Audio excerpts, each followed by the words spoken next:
A legal standoff between President Trump and a federal judge over the deportation of hundreds of Venezuelans. The judge criticized what he calls a woefully insufficient response to his demand for information about the government's actions. Senior national correspondent Terry Moran is tracking the latest from the White House. Good morning, Terry. Good morning, George. The showdown between the Trump administration and the federal judiciary is nearing the breaking point over that deportation of hundreds of Venezuelans in the U.S. to a notorious prison in El Salvador over the weekend. This morning, a constitutional confrontation. U.S. District Judge James Boasberg, in a sharply worded order, calling the Department of Justice's explanations of this incident woefully insufficient.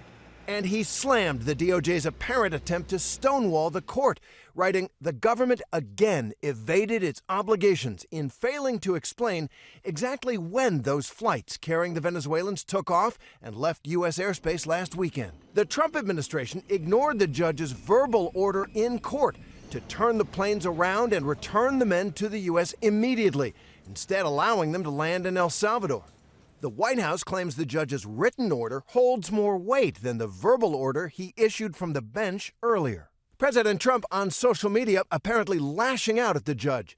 Judge James Boasberg is doing everything in his power to usurp the power of the presidency. The president has also been calling for the impeachment of Judge Boasberg. That's brought a rare Supreme Court rebuke from Chief Justice John Roberts, who issued a statement declaring, "For more than 2 centuries, it has been established that impeachment is not an appropriate response to disagreement concerning a judicial decision."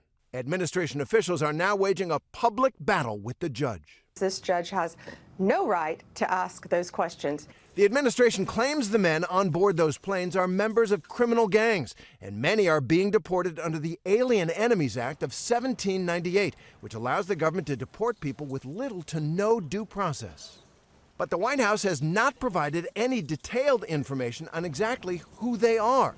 Attorneys for Jersey Reyes Barrios, a professional soccer player from Venezuela with no criminal record, say he was apparently one of the men sent to El Salvador.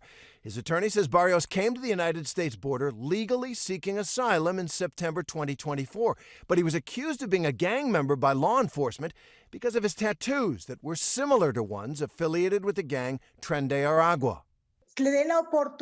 Speaking to ABC News, Barrios' aunt says his tattoos are inspired by soccer. It's not just the president who gets the last word, she says. And just to underline what the administration's sweeping legal argument is here, they're saying the president has the power to round up hundreds of people and deport them to a prison in a foreign country with no hearing, and he has no obligation to any court to show what the evidence is against these individuals or even to say what their names are. Lindsay? We'll see what the response is to that. All right, Terry, thank you.